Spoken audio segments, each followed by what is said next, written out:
става, хора, аз съм Калата и вие сте в поредното видео в моя канал.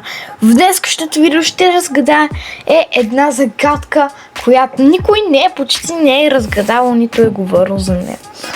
Както видяхте от тъмнела и от заглавието, че Сквик е в Мистер Пи.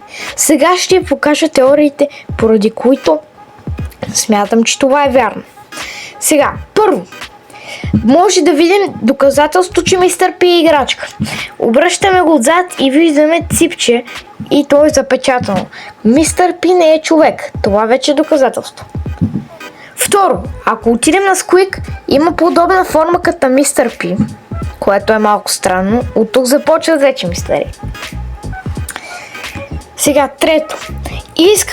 Сега ще пусна на запис звука, защото Мистер Пи, както знаете, той не говори смислен език, говори подобно като на Сквик, само че Сквик говори по друг начин. Според мен, преди да чуете звука, според мен, Мистер Пи, т.е. Сквик като е вътре в Мистер Пи, има микрофон, в който си променя гласа, обаче той все пак си издава същите звуци, само че е малко по-различни. Сега нека да чуете гласа и на двама ви.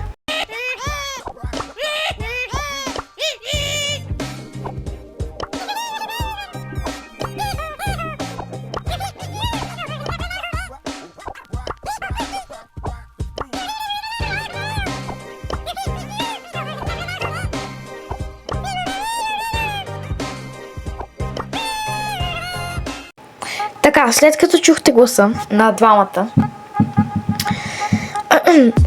мисля, че вече се усещате вече, че Мистер Пи,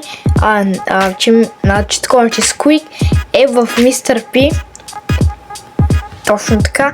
Също, другото, което е, други теории, които аз успях да открия, принципно, тук няма нищо интересно в тайтъла, също аз гледах, даже пак ще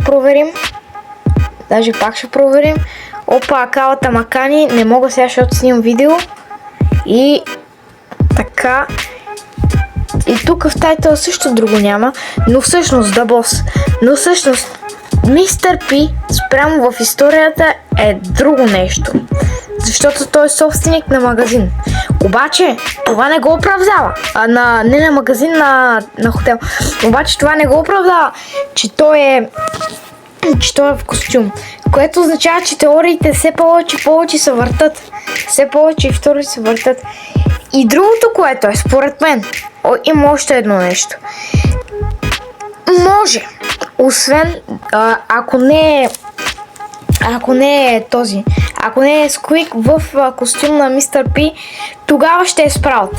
Спраут не говори такъв език, подобен на Мистер Пи, както пак така, само че е по-древен. И първата ми теория, за която се сещам, е за Сквик, а след това за Спраут. Но рано или късно истината ще излезе. Така че да, това ще бъде от видеото, за съжаление 3 минутки, защото все пак да ви кажа какво става на въпрос и вие би трябвало вече сте изгледали видеото до край, така че лайк, subscribe и се абонирайте за канала. Чао!